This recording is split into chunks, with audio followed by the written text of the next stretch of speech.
കഥാപാത്രം ബഷീറാണ്. ബഷീർ അതിനകത്തൊരു എഴുത്തുകാരനല്ല, ബഷീർ അതിനകത്തൊരു രാഷ്ട്രീയ ഗുണ്ടയാണ്.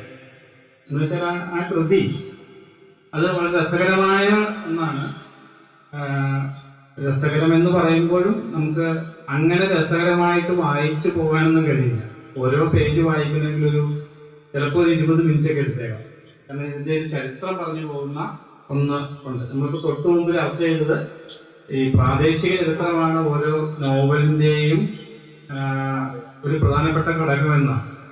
ഇപ്പൊ ബഷീർ എങ്ങനെ ആഗസ്റ്റ് 17, നിങ്ങൾ ആ പേര് കേൾക്കുമ്പോൾ തന്നെ വരും, നമുക്ക് സ്വാതന്ത്ര്യം കിട്ടിയ കഥയാണ്. അതിനകത്ത് ഈ തിരുവിതാംകൂർ എന്ന സംസ്ഥാനം സ്വാതന്ത്ര്യം ലഭിച്ച അന്ന്, അല്ലെങ്കിൽ അതിനൊരു 6 മാസം അല്ലെങ്കിൽ 1 വർഷം മുമ്പ് നമുക്ക് എല്ലാവർക്കും, എല്ലാ നാട്ടുരാജ്യങ്ങളും സ്വാതന്ത്ര്യം ഇന്ത്യൻ യൂണിയനിൽ ലയിക്കാനുണ്ടായത്. ഈ അടുത്ത കാലത്ത് ലഡാക്ക് പോലെയുള്ള സ്ഥലങ്ങളൊക്കെ അങ്ങനെ ലയിക്കണോ, അത് പ്രത്യേക പദവി കൊടുത്തതൊക്കെ നമുക്കറിയാം. അങ്ങനെയാണെങ്കിൽ തിരുവിതാംകൂർ ഇതിനകത്ത് ലയിച്ചില്ല എന്ന് പറഞ്ഞുകൊണ്ടാണ് ആ നോവൽ തുടങ്ങുന്നത്. അങ്ങനെ ആ നോവലിന്റെ ബഷീർ ഒരു പ്രധാനപ്പെട്ട കഥാപാത്രമായിട്ട് വരും. ബഷീർ ഒരു എഴുത്തുകാരനല്ല, ബഷീർ ഒരു രാഷ്ട്രീയ നേതാവാണ്, അല്ലെങ്കിൽ ഒരു രാഷ്ട്രീയ ഗുണ്ടായിസം കാണിക്കുന്ന ഒരാളാണ്. അപ്പൊ അങ്ങനെ ബഷീറിനെ ഒരു നോവലിസ്റ്റിന് അതിനകത്തൊരു നായകൻ ഒരുപക്ഷെ ബഷീറാണ്. ആ കൃതിയിൽ ആഗസ്റ്റ് 17 വലിയ തോതിൽ ചർച്ച ചെയ്യപ്പെട്ട ഒരു നോവലാണ്. അപ്പൊ അതായത് മീശയ്ക്ക് ശേഷം ഹരീഷ് എഴുതിയ നോവൽ കൂടിയാണ്. അപ്പൊ അതിനകത്ത് തിരുവിതാംകൂറിന്റെ രാഷ്ട്രീയം അല്ലെങ്കിൽ ചരിത്രം അവതരിപ്പിച്ചത് ബഷീറാണ് പ്രധാനപ്പെട്ട കഥാപാത്രം. മറ്റൊന്ന് ബിനോയ് തോമസിന്റെ റോസസിന്റെ ഇതിഹാസം എന്ന് പറയുന്ന ഒരു നോവൽ അല്ലെങ്കിൽ ഒരു നോവല്ല എന്നൊക്കെ വിളിക്കുന്ന കഥ എന്നാണ് ബിനോയ് തോമസ് അതിനെ കുറിച്ച് പറഞ്ഞത്. അതിനകത്ത് ഒരു പ്രധാനപ്പെട്ട രണ്ട് നോവലാണ് അതിനകത്ത് ചർച്ച ചെയ്യുന്നത്. അതിനകത്ത് ഈ 2 നോവലിന്റെ താരതമ്യമാണ് ആ കഥക്കകത്ത് വരുന്നത്. അതിനകത്ത് ഒന്ന് ഖസാക്കിന്റെ ഇതിഹാസവും ബഷീറിന്റെ പാത്തുമ്മയുടെ ആണ്ടോ അതിനകത്ത് വരുന്നത്. അപ്പൊ അതിനകത്ത് ഖസാക്കിന്റെ ഇതിഹാസത്തിന്റെ മുകളിൽ പാത്തുമ്മയുടെ ആണ്ട് ബിനോയ് തോമസ് വെക്കുന്നത് സ്ഥാപിച്ചിരിക്കുവോ. ഒരു കേരളീയമായ പരിസരത്തിൽ നിന്നുകൊണ്ട് കേരളീയമായ ഒരു പശ്ചാത്തലത്തില് ഖസാക്കിന്റെ ഇതിഹാസമല്ല പ്രാധാന്യമുള്ളത്, ബഷീറിന്റെ പാത്തുമ്മയുടെ ആടാണ് ഏറ്റവും പ്രാധാന്യമുള്ളത്, നമ്മൾ മുന്നോട്ട് വെക്കേണ്ടത് അതാണെന്ന് വലിയ സാഹിത്യകാരനായ വിനോയ് തോമസ് അതിനകത്ത് സ്ഥാപിച്ചിരിക്കുക. ഒരു കേരള കോൺഗ്രസ്സുകാരന്റെ കഥയൊക്കെ പറഞ്ഞുകൊണ്ട് രസകരമായിട്ട് വിനോയ് തോമസ് പറഞ്ഞു വന്നിട്ട് വിനോയ് തോമസ് പറയുന്നൊരു കാര്യം എന്താണെന്ന് വെച്ചാല്, ബഷീർ മുന്നോട്ട് വെക്കുന്ന അല്ലെങ്കിൽ ബഷീറിന്റെ രാഷ്ട്രീയം എന്താണ്, അല്ലെങ്കിൽ ബഷീറിന്റെ പ്രത്യയശാസ്ത്രം എന്താണ്, സ്വന്തം അമ്മയ്ക്കും പെങ്ങന്മാർക്കും ഒരു നേരത്ത് നല്ല ഭക്ഷണം കൊടുക്കുന്ന അങ്ങനെ ആഗ്രഹിക്കുന്ന ഒരു കഥാപാത്രമാണ് അതിനകത്ത് ബഷീർ. ഖസാക്കിന്റെ ഇതിഹാസത്തില് നമ്മുടെ കേരളീയമായ മൂല്യങ്ങളെല്ലാം തിരസ്കരിക്കുന്ന ഒന്നാണ്. അത് വായിച്ചവർക്കറിയാം. ആ രീതി നമ്മൾ മുന്നോട്ട് വെക്കേണ്ടത് പാത്തുമ്മയുടെ ആടാണെന്ന് പറഞ്ഞുകൊണ്ടാണ് ആ കഥ. അപ്പം ഈ 2 അതായത് 2022 ആഗസ്റ്റ് 17 വരുന്നത്, 23 ആദ്യമാണ് പ്രോസസിന്റെ ഇതിഹാസം വരുന്നത്. അപ്പം 2 വളരെ പ്രധാനപ്പെട്ട സാഹിത്യ കൃതികൾ. ഇവര് ഈ ഹരീഷും വിനോയും അടുത്തടുത്ത കൂട്ടുകാരും കൂടിയാണ്. അപ്പൊ അവരെഴുതിയപ്പോൾ സുഹൃത്തുക്കൾ എന്ന രീതി അതിനപ്പുറത്തേക്ക് കേരളം ബഹുമാനിക്കുന്ന ഏറ്റവും പ്രധാനപ്പെട്ട സമകാലികരായ എഴുത്തുകാർ കൂടിയാണ്. ഒരു പരിണതപ്രജ്ഞരായ എഴുത്തുകാരായിട്ട് നമുക്കിപ്പോ കൂട്ടുന്നത്. അവര് ബഷീറിനെ ഈ രീതിയിലാണ് കണ്ടത് എന്ന് ഓർക്കുമ്പോൾ ബഷീറിന്റെ പ്രാധാന്യം വീണ്ടും കൂടുക. അപ്പൊ ആ രീതിയിലാണ് ബഷീർ ഇന്ന് നമുക്ക് ഒരു ചരിത്രം ആമുഖമായി പറഞ്ഞു എന്നുള്ളൂ. ടി പത്മനാഭൻ പറഞ്ഞ കാര്യങ്ങളുണ്ട്. അതാണ് ഒരു വളരെ പ്രസക്തമായിട്ടുള്ളത്. ബഷീറിനെ കുറിച്ചുള്ള ഒരു പുസ്തകത്തിലെ ആദ്യത്തെ ലേഖനമാണ്. വളരെ വിശദമായിട്ട് ടി പത്മനാഭൻ ബഷീറിനെ കുറിച്ച് എഴുതുന്നത്. അതിനകത്ത് അദ്ദേഹം പറഞ്ഞ 2-3 കാര്യങ്ങൾ. ഒന്ന്, ഈ നവോത്ഥാന എഴുത്തുകാരുടെ കൂട്ടത്തില് ഏറ്റവും കുറച്ച് എഴുതിയത് ബഷീറാണ്. അദ്ദേഹം താരതമ്യം ചെയ്യുന്നത് കാരൂരിനോടൊക്കെയാണ്, അല്ലെങ്കിൽ തകഴിയോട്, അല്ലെങ്കിൽ ആ ഒരു കാലഘട്ടത്തിൽ നിന്നുകൊണ്ട് ഏറ്റവും ഇപ്പം ബാല്യകാല സംഗീതം എന്നുള്ളത് നോക്കുമ്പോൾ വെറും 75 പുറമേ ഉള്ളൂ. പക്ഷെ ആദ്യത്തെ എഴുതിയപ്പം 500 പുറമുണ്ടായിരുന്നു. അത് ചുരുക്കി കൊണ്ടുവന്ന് 75 പുറം എന്ന് വെച്ച് കഴിഞ്ഞാൽ ഇന്നത്തെ നമ്മുടെ ഇതൊന്നുമില്ല, വളരെ ചെറിയ ബുക്കല്ലേ. ആ ചെറിയ ബുക്കിലെ 75 കുറവാണ്. അപ്പൊ അതിനകത്ത് അദ്ദേഹം ഒരു കണക്ക് തന്നെ, എന്റെ ഉപ്പൂപ്പാക്കനാണ്ടായിരുന്നു 127 കുറവുണ്ട്, പാത്തുമേലാണ് 109 കുറവ്. എന്ന് വെച്ചാൽ ഇപ്പോഴത്തെ ഒരു 2-3 പേജ് വരുന്നത്, അല്ലെങ്കിൽ അതിനകത്ത് 2-3 പേജാണ് ഇപ്പോഴത്തെ ഒരു നോവലിന്റെ ഒരു പേജ്. ഇപ്പോഴത്തെ നോവലിന്റെ പേജ് എന്ന് വെച്ചാൽ വലുതാ. അപ്പൊ എന്ന് പറഞ്ഞാൽ ഇപ്പോഴത്തെ നോവലിന്റെ പേജ് വെച്ച് നമുക്ക് കാൽക്കുലേറ്റ് ചെയ്യാൻ കഴിയില്ല. അപ്പൊ 500 പേജിലൊക്കെ എഴുതിയിട്ട് ഇതിങ്ങനെ അടിച്ചൊതുക്കി കൊണ്ടുവന്ന് ചുരുക്കി 75 പേജ് ആക്കി എന്ന് പറയുമ്പോൾ മിക്കവാറും ഇപ്പം എനിക്ക് തോന്നുന്നു മതിലുകളും 1-2 ഒഴിച്ച് ബാക്കിയുള്ളതെല്ലാം ബഷീറിനെ കൈ പിടിച്ച് കൊണ്ടു നടന്ന് ചർച്ച ചെയ്ത് ചെറുതാക്കി കൊണ്ടുവന്നത് കൂടിയാണ്. അപ്പം അതാണ് ഒരു ബഷീറിന്റെ ഒരു സാഹിത്യ രൂപത്തെ കുറിച്ചുള്ള ഒരു സങ്കല്പം. അത് വലിയ പ്രൊഫഷണലിസമാണ് അദ്ദേഹം അതിനകത്ത്, ആ വാക്ക് ഉപയോഗിക്കാൻ പറ്റുന്ന എനിക്കറിയില്ല, അദ്ദേഹം ഈ എഴുത്തുകാരൻ എന്ന രീതിയിൽ കൊണ്ടുവന്നത് അല്ലെ. ഭ്രാന്ത് പിടിച്ച് ഭ്രാന്താശുപത്രിയിൽ അഡ്മിറ്റ് ആയിട്ട് എഴുതുന്ന നോവല് പോലും അത്ര അതിമനോഹരമായിട്ട് തീർക്കുകയാണ്. നമുക്ക് ആ ഒരു കാലത്ത് നമുക്ക് ചരിത്രത്തിൽ ഇങ്ങനെ രേഖപ്പെടുത്തിയിട്ടുണ്ടെങ്കിലും ഏത് രീതിയിലുള്ള ഒരു എഴുത്തായിരുന്നു ബഷീറിന്റെ. മറ്റൊന്ന് ടി പത്മനാഭൻ തന്നെ പറയുന്ന ഒരു കാര്യം, വിപുലമായ ഒരു അനുഭവ പ്രപഞ്ചത്തിന്റെ ഉടമ എന്നുള്ളതാണ്. ഇങ്ങനെ യാത്ര ചെയ്ത ഒരാൾ ആ ഒരു കാലത്ത് ഒരു അവസാനിക്കാത്ത യാത്രയാണ് ബഷീറിന്റെ മിക്ക. ഒരു മനുഷ്യൻ പോലെയുള്ള കൃതികൾ അത്തരത്തിലുള്ള ഒരു യാത്രാ അനുഭവമാണ് എഴുതിയിരിക്കുന്നത്. ഒരു മനുഷ്യന് എല്ലാവർക്കും വായിച്ചിട്ടുണ്ടെന്ന് എനിക്ക് തോന്നുന്നു. കാരണം ബഷീറിന്റെ പേഴ്സ് നഷ്ടപ്പെട്ടു പോകുമ്പോൾ അത് പോക്കറ്റ് അടിച്ച ആള് തന്നെ ആ പൈസ കൊടുത്ത് അദ്ദേഹത്തെ രക്ഷിക്കുന്ന കഥയാണ്.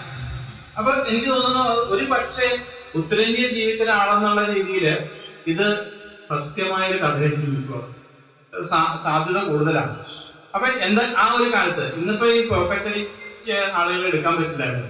കാരണം ആരുടെ പോക്കറ്റ് അടിച്ചാലും പൈസ ഉണ്ടാവില്ല, പകരം എന്തായിരിക്കും. ഇപ്പൊ നമ്മളെല്ലാം ഗൂഗിൾ പേ ചെയ്യുന്ന ഒരു കാലം കൂടിയാണ്. അപ്പൊ ബഷീർ എഴുതുന്ന ആ ഒന്ന്, ഈ ടി പത്മനാഭന്റെ ഒരു സെന്റൻസ് ഞാൻ വായിക്കാം. കൊടുങ്കാറ്റിൽപ്പെട്ട കരിയിലയോ അല്ലെങ്കിൽ ഉന്മാദിനിയെ പോലെ അലറിപ്പാഞ്ഞു പോകുന്ന ഒരു കാട്ടാറിന്റെ ഒഴുക്കിൽപ്പെട്ട് എവിടെയൊക്കെയോ എത്തിച്ചേരുന്ന ഒരു ഉരുളം കല്ലിനെയാണ് ബഷീറിന്റെ ജീവിതം ഓർമ്മിപ്പിക്കുന്നത് എന്നാണ് അദ്ദേഹം പറഞ്ഞു വെച്ചത്. എന്ന് വെച്ചാൽ അങ്ങനെ യാത്ര ചെയ്യുന്ന ഒരാൾ, അങ്ങനെ അനുഭവങ്ങൾ ഏറ്റെടുത്ത ഒരാൾ എന്നുള്ളത്. പലപ്പോഴും ബഷീർ ഈ യാത്രകളിലെല്ലാം പലപ്പോഴും മരണത്തിന്റെ വക്കിൽ എത്തിച്ചേർന്നിട്ടുണ്ട്. പലപ്പോഴും പട്ടിണി കിടന്നും ഒക്കെ അദ്ദേഹം ചെയ്യുന്ന ഒന്നാണ്. ഇപ്പം ഈ ബഷീറിന്റെ നേതൃത്വത്തില് അദ്ദേഹത്തിന് ഒരു രാഷ്ട്രീയ കക്ഷിയോടും പ്രത്യേകിച്ച് അനുഭവം ഇല്ലാത്ത ഒരാളാണ്. എന്നാൽ ബഷീർ കോൺഗ്രസിന്റെ ഉപ്പു സത്യാഗ്രഹത്തിൽ പങ്കെടുക്കുന്നു. ഉപ്പു സത്യാഗ്രഹത്തിൽ പങ്കെടുത്തെന്ന് പറഞ്ഞപ്പോൾ അദ്ദേഹം പിന്നീട് കോൺഗ്രസ്സുകാരനായി തുടരുന്നില്ല എന്നുള്ളതാണ്. പിന്നെ ഭീകര പ്രസ്ഥാനത്തിന്റെ ആളായിട്ട് മാറുന്നുണ്ട്. പലപ്പോഴും മറ്റ് രാഷ്ട്രീയ കക്ഷികളോടും ഒക്കെ. പക്ഷെ രാഷ്ട്രീയത്തിൽ ഇറങ്ങാൻ പോകുന്ന റാഫിയോടൊക്കെ അദ്ദേഹം ആ രീതിയിൽ പോകണം എന്ന് പറഞ്ഞിട്ടുണ്ട്. ജയിലിൽ കിടക്കുമ്പോഴാണ്, ഒരു രാഷ്ട്രീയ പാർട്ടിയുടെ ആളായിട്ട് ജയിലിൽ കിടക്കുമ്പോഴാണ് പറയുന്നത്. ബഷീർ ചെയ്യാത്ത ജോലിയില്ല. ഒരു ലിസ്റ്റ് തന്നെ, കണക്കപ്പിള്ള, ട്യൂഷൻ മാസ്റ്റർ, കൈനോട്ടക്കാരൻ, അടുക്കളപ്പണിക്കാരൻ, മിൽ തൊഴിലാളി, ഹോട്ടൽ തൊഴിലാളി, സ്പോർട്സിന്റെ ഗുഡ്സിന്റെ ഏജന്റ്, പുസ്തക വിൽപ്പനക്കാരൻ, ഇങ്ങനെ നിരന്തരം ആ ജോലികളെല്ലാം ചെയ്തു എന്നാണ് അദ്ദേഹത്തിന്റെ ജീവചരിത്രം എഴുതിയ ആള്. അതുപോലെ തന്നെ ഈ പെർഫെക്ഷനിസ്റ്റ് എന്നുള്ള ആശയം എന്നാണ് അതിനെക്കുറിച്ച് പറഞ്ഞിരിക്കുന്നത്.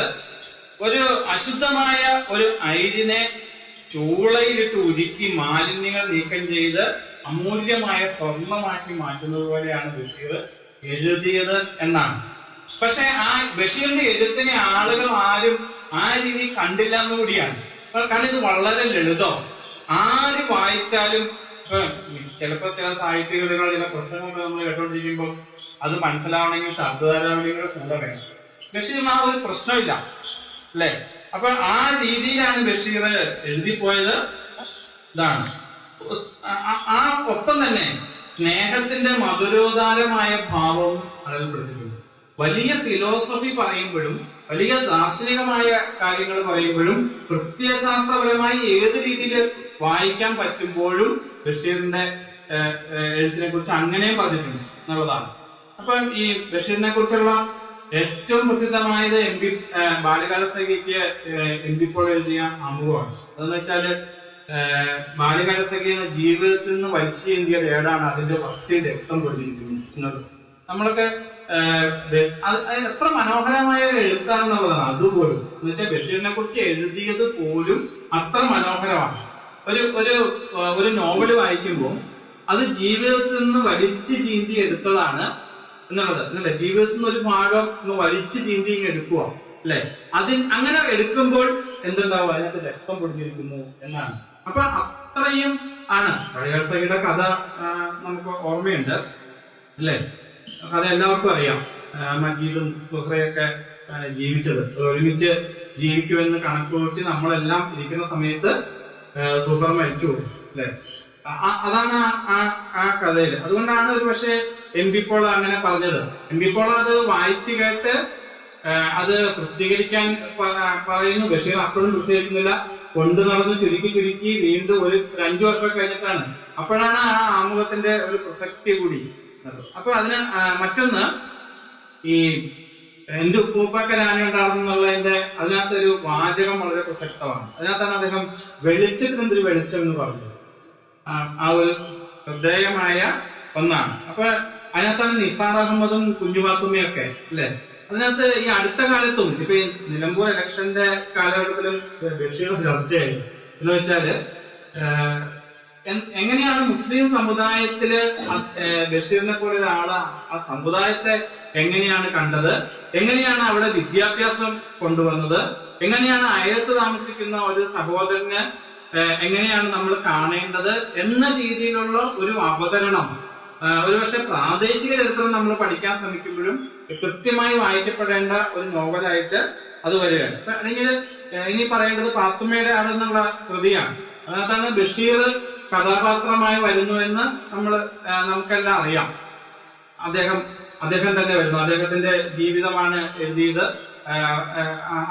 അനിയനൊക്കെ അങ്ങനെ അല്ലെ, വ്യാകരണം ഒക്കെ കൃത്യമായി പറയുന്ന അനിയൻ. അതിനകത്താണ് ബഷീർ മുന്നോട്ട് വെച്ച ഈ ആശയം. ഇതിന്റെ കൂടെ പറയാനുള്ളത് ബഷീർ കഥകളിലെ വില്ലൻ.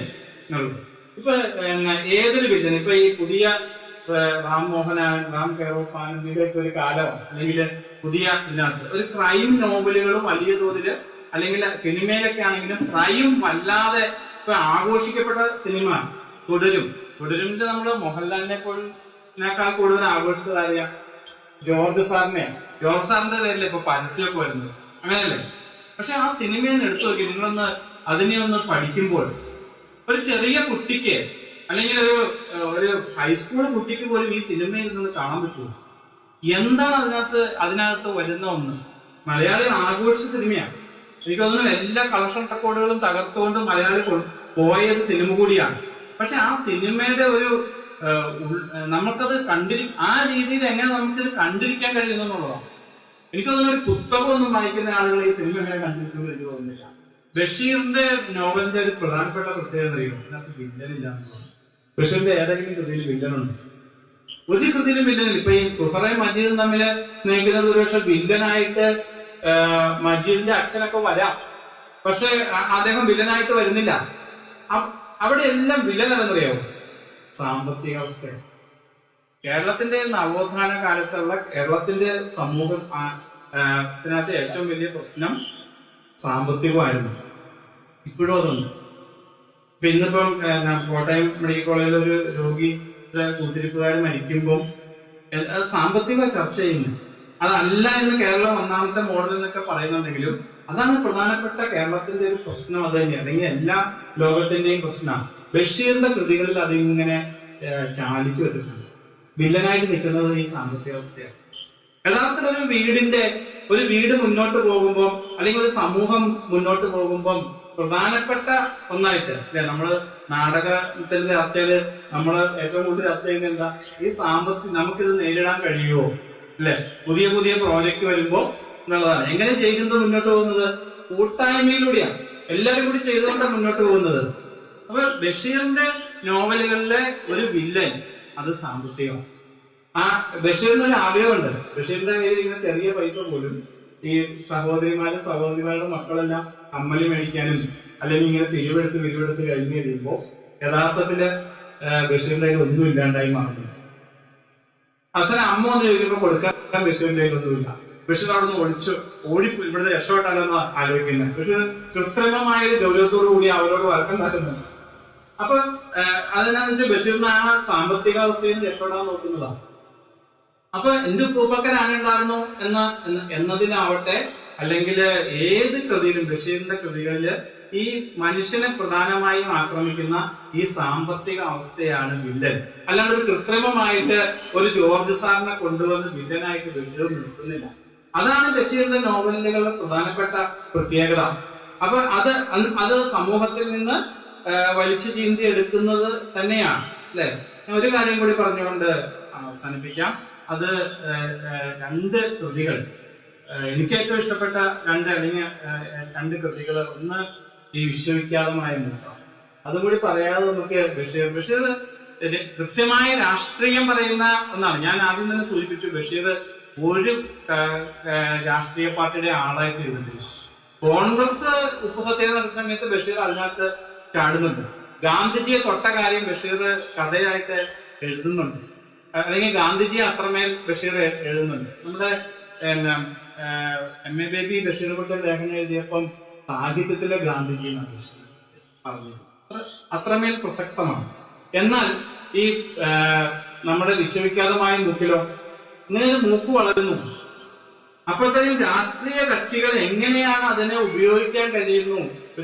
മൂക്കന്റെ 2 പ്രൈവറ്റ് സെക്രട്ടറിമാരെയും ഓരോ കക്ഷിയും പിടിക്കുക. നമ്മൾ ആലോചിച്ച് നോക്കി, ഇന്നിപ്പം കേരളത്തിൽ ഇത് ഇന്നും ചർച്ചയല്ലേ? അതായത് മെഡിക്കൽ കോളേജിന്റെ അവസ്ഥ വരുമ്പോഴും രാഷ്ട്രീയത്തിന്റെ പേരിലാണ് നമ്മൾ അതിനെ ചർച്ച ചെയ്യുന്നത്. പ്രതിപക്ഷം അതിനെ കാണുന്നു, ഭരണപക്ഷം അതിനെ പ്രതിരോധിക്കാൻ ശ്രമിക്കുന്നതെല്ലാം ഈ രീതിയിലാണ്. അതിനപ്പുറത്തേക്ക് ഒരു വികസന കാഴ്ചപ്പാട് നമുക്കില്ല. ബഷീർ അത് സൂചിപ്പിച്ചിട്ടുണ്ട്. ബഷീറിന്റെ ഈ വിശ്വവിഖ്യാതമായ മൂക്കില് അത് തന്നെയാ പറയുന്നത്. ഒരു നോവലിലൂടെ ഭൂമിയുടെ അവകാശികൾ, അത് പറഞ്ഞാൽ അവസാനിപ്പിക്കാം. ഭൂമിയുടെ അവകാശികളിൽ എന്താ? ഭൂമിയുടെ അവകാശികളിൽ ബഷീറും ഭാര്യയും കൂടെ ഒരു വീട്ടിൽ താമസിക്കാൻ ചെല്ലോ. കുറെ കാലമായിട്ട് അവിടെ ആരുമില്ല. അപ്പൊ അവിടെ ചെതലും പല വവ്വാലിന്റെ ഭയങ്കര ശല്യമായി വന്നു. അതിനെ വെടിവെച്ച് കൊല്ലാനായിട്ട് ആ ഭാര്യ തീരുമാനിക്കുന്നു, നടപ്പിലാക്കുന്നു. ബഷീർ എതിർക്കുന്നുണ്ട്, അല്ലെ? അത് ബഷീറിനെ കുറിച്ച് വായിച്ച ചെറിയ കാര്യം. അതായത് ബഷീർ ചായ കുടിച്ചു കഴിഞ്ഞാൽ ഗ്ലാസ് കമിഴ്ത്തി വെക്കുമായിരുന്നു. കാരണം എന്ന് വെച്ചാൽ ചെറിയ ഉറുമ്പുകൾ വന്ന് ഇതിനകത്ത് ചാവണ്ടെന്ന് വിചാരിച്ചിട്ടാണ് എന്നുള്ളതാണ്. അത്തരത്തിലുള്ള ദർശനമുള്ള ഒരാളാ. അപ്പൊ ബഷീർ ഇരുന്നങ്ങനെ വിഷമിക്കുന്നുണ്ട്. ഈ ഭാര്യ ഇതിനെ എല്ലാത്തിനെയും തേടിനെയും എല്ലാത്തിനെയും അടിച്ചു വാരി കൂട്ടുന്നു, കത്തിക്കുന്നു, വവ്വാലിനെ വെടിവെച്ച് കൊല്ലാൻ പോകുന്നു. ബഷീർ ഇരുന്ന് വിഷമിക്കുക. ബഷീർ അവിടെ ഒരു ദർശനം പറയുന്നുണ്ട്. ഇത് അവരുടെ കൂടിയാണ്, അവർക്കും കൂടി ജീവിക്കാൻ സാധിക്കണം എന്ന് ബഷീർ പറയാൻ ശ്രമിക്കുന്നുണ്ട്. ഭാര്യയെ കുറ്റപ്പെടുത്തിക്കൊണ്ടൊക്കെയാണ് പറയുന്നത്. നമുക്കറിയാം, ഇപ്പൊ നമ്മള് വീട്ടില് ഒരു പഴുതാരനെയോ പല്ലിയോ ഒക്കെ കണ്ടു കഴിഞ്ഞാൽ നമ്മൾ അതിനെ വെച്ചേക്കൊന്നുമില്ല. പക്ഷെ അതിനെ അങ്ങനെ കൊല്ലേണ്ടതുണ്ടോ എന്നാണ് ബഷീർ ചോദിക്കുന്നത്. ഇത് ബഷീർ ചോദിച്ചു തുടങ്ങിയിട്ട് ആ കൃതി അവിടെ നിൽക്കുന്നുണ്ട്. അതിനുശേഷം ഒരു 10-40 വർഷം കഴിഞ്ഞിട്ടാണ് നമ്മുടെ പാശ്ചാത്യ സാഹിത്യത്തില് ഗഹന എക്കോ ക്രിറ്റിസിസം എന്നുള്ള ഒരു വാദം ഉണ്ടാകുന്നത്. അപ്പൊ ഇപ്പൊ ഈ നമ്മുടെ ഇവിടെ ഗവേഷണം ചെയ്യുന്ന ആളുകളൊക്കെ ഉണ്ടല്ലോ, ഈ എക്കോ ക്രിറ്റിസിസം പഠിക്കുക, പാശ്ചാത്യമായ തിയറി കൊണ്ടുവന്നിട്ട് പഠിക്കുക. പക്ഷെ അതിന് 40 വർഷം, ഞാൻ വെറുതെ ഒരു കാൽക്കുലേറ്റ് ചെയ്തു, എക്കോ ക്രിറ്റിസിസം എന്നുള്ള ആ വിമർശനം ഗഹന പരിസ്ഥിതിവാദമെന്നും അതെന്നാണ് വരുന്നത്? അതിന് കൃത്യം 40 വർഷം മുമ്പ് ബഷീർ കഥ എഴുതിയിട്ടുണ്ട്. പക്ഷെ ബഷീർ മലയാളത്തിലാണ് എഴുതിയത് എന്നതുകൊണ്ട് ബഷീറിന്റെ ഒത്തിരി കൃതികൾ ട്രാൻസ്ലേറ്റ് ചെയ്ത് പോയിട്ടുണ്ടല്ലോ. പക്ഷെ ഇത് അപ്പൊ അത്രയും വലിയ ദാർശനിക തലത്തിൽ നിൽക്കുന്ന ചില ആളുകളെ, പൂക്കോയെ പോലെയുള്ള അല്ലെങ്കിൽ ദർദയെ പോലെയുള്ള ആളുകളൊക്കെ നമ്മൾ ഇന്ന് വലിയ ആഘോഷം റീകൺസ്ട്രക്ഷൻ കൊണ്ടുവരുന്നു എന്നൊക്കെ പറഞ്ഞിട്ടുണ്ട്. പക്ഷെ ബഷീർ അതിന് 40 വർഷം മുമ്പ് ഈ കഥ എഴുതി വെച്ചിട്ടുണ്ട്. അതാണ് ബഷീറിന്റെ പ്രത്യേകത. ബഷീറിന്റെ ഓരോ കഥയും ഇങ്ങനെ തന്നെയാണ്. അതിനകത്ത് അത്തരത്തിലുള്ള ഇപ്പം ഫെമിനിസം നമുക്ക് നന്നായി മനസ്സിലാക്കണമെങ്കിൽ പാത്തുമ്മയുടെ ആടില് ബഷീർ പറയുന്ന ഈ കാര്യം എടുത്താൽ മതി. അതായത് ബഷീറിന്റെ അമ്മയ്ക്കും സഹോദരിമാർക്കും നല്ല ഭക്ഷണം കൊടുക്കാൻ വേണ്ടി ഞാൻ ഇനി എന്താണ് ചെയ്യേണ്ടതെന്ന് ബഷീർ ആലോചിക്കുക. അപ്പൊ അത് കൊണ്ടുവരുന്നത്. അതുകൊണ്ടാണ് വിനോദ് തോമസ് ഈ പുസ്തകത്തില് അതാണ് കേരളീയമായ നോവൽ ഖസാക്കിന്റെ ഇതിഹാസം അല്ല എന്ന് സൂചിപ്പിച്ചത്. ഇപ്പൊ ബഷീർ ഇനിയും പഠിക്കേണ്ട ഒന്നാണ്. നമുക്ക് വായിക്കുമ്പോൾ വളരെ ലളിതമായിട്ട് നമുക്കിത് മനസ്സിലാവുന്നുണ്ട് അല്ലെ. നമ്മളെല്ലാവരും ശരിക്കും ചെയ്യേണ്ടത്, സാഹിത്യത്തോട് താല്പര്യമുണ്ടെങ്കിൽ ഒരു ദിവസം ബഷീറിന്റെ ഒരു കൃതി വായിക്കേണ്ടത് നമുക്ക് എല്ലാവർക്കും സാധിക്കുന്ന ഒരു കാര്യം കൂടിയാണ്.